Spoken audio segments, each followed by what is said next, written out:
Thanks for joining us at 5 o'clock. I'm Alexandra Lewis. And I'm Kim Christensen. We have an update tonight on the Denver police officers who were fired after joking about shooting migrants. 2 of the 3 terminated officers have been rehired by other police agencies. As you imagine, this news doesn't sit well with migrant advocacy groups. 9 News investigative reporter Jeremy Hohola heard from the agencies who hired them and learned more about where they are now. Yeah, and policing words matter, even when they happen in a text thread. A year ago, the city of Denver fired 3 officers for joking about going to target practice at migrant shelters. A year later, 2 of them are back to wearing the badge. They thought the text group chat of 40 cops wouldn't be leaked last year. A joke about target practice at migrant shelters in Denver played out in the thread in March of 2024. Denver officer Rodrigo Basurdo wrote, "Should go to the migrant hotel on 6th and Federal and shoot them there, LOL, plenty of targets." Officer Megan Joy responded, LMAO, with a laughing emoji. Officer Scott Persichetti asked, "When we doing this?" The joking got 3 of them in front of internal affairs investigators and then got them fired from DPD last year. Today we've learned Scott Persichetti has been hired in the small town of Keansburg, just south of Greeley, and is training to be a school resource officer. I think they should have done their due diligence when they hired him. Sonny Subia is the state director of the League of United Latin American Citizens in Colorado. He's also a state-certified expulsion hearing officer who works with SROs often. He calls the rehiring of Persichetti disturbing. Those are the people, the face of the department. And sometimes these are the first times kids have any interaction with the officer. And of course, you know, it's going to get out that he was fired for making some racial comments. And it's going to be disturbing to some of the kids that are there. Keansburg Chief of Police James Jensen sent us a statement saying Officer Persichetti has shown genuine remorse.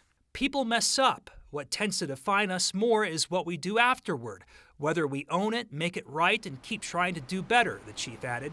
We've also learned Officer Rodrigo Basurdo, who was an immigrant himself and got his citizenship in 2022, was recently hired as an officer in the city of Sheridan, south of Denver.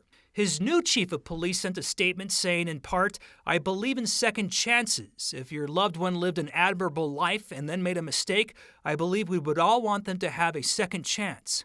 As for Megan Joy, online records show she is still state certified to be an officer but is not currently employed.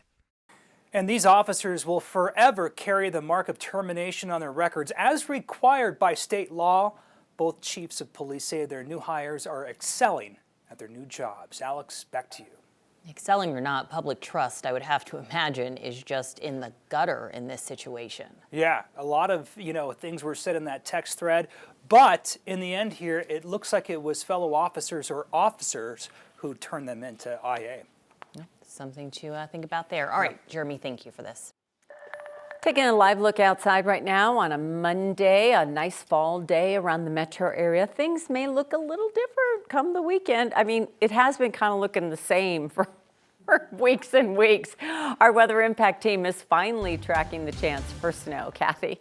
It's been a crazy fall. It has, and we're still getting used to the sun setting so early outside. There was so much color in the sky, but now the sun has gone down. Temperatures in the mid-50s this afternoon. Typically, we've seen snow at this point. Temperatures trend in the upper 40s this time of year, but not with the current weather pattern. Dry northwest flow aloft will bring in a little bit of moisture for the northern mountains, but pretty quiet along the Front Range. And the sun has set now in Ray, pretty out that way. A little color still left in the sky in the Fort Collins area, but the wind is picking up with that dry front rolling through, and it will offer in a tiny bit of moisture for the northern mountains, but not much for Denver. Instead, we'll be looking at a little bit of wind that will be picking up out of the northwest.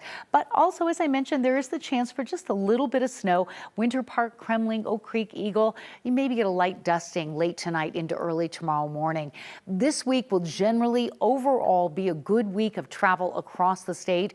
The bigger changes come at the end of the week. Certainly a colder forecast, but it's also looking like it could actually snow here in Denver, and the average date of the first snowfall is mid-October, so we are due. And right now, Saturday and Sunday, potential weather impact alerts because of what could be pretty impactful cold and snow. So I'll have the timing, the impact, all those details about next weekend's forecast coming up. Colorado Parks and Wildlife is looking for anyone who might have information on the illegal killing of a mountain lion near Gunnison City Mountain Park. CPW says on Friday they received reports of a mountain lion carcass near the group campsites at Taylor Canyon. When the agency arrived, they found a female mountain lion had been shot in the chest and left in the bushes. CPW says that mountain lion had previously been part of their density study in the Gunnison Basin.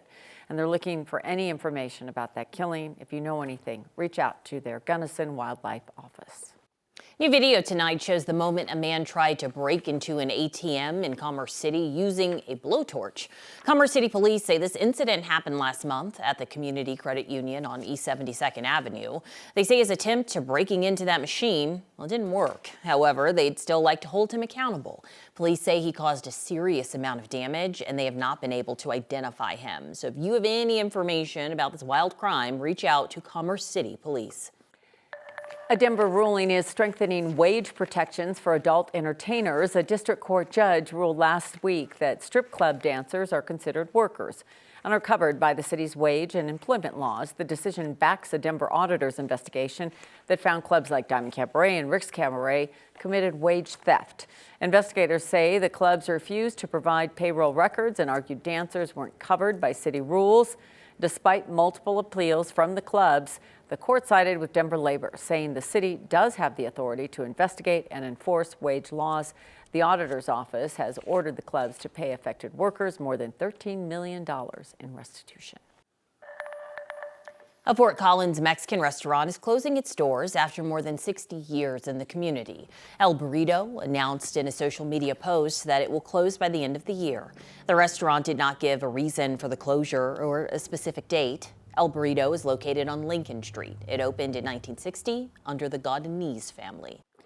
The city of Fort Collins is extending its free parking this holiday season. Parking in the city's 3 downtown garages are already free on Sundays, but now it'll be free on Saturdays as well. This will start November 29th and last through January 3rd at the Civic Center Old Town and Firehouse Alley parking garages. City officials hope these extra days will make it easier for people to visit downtown shops and events.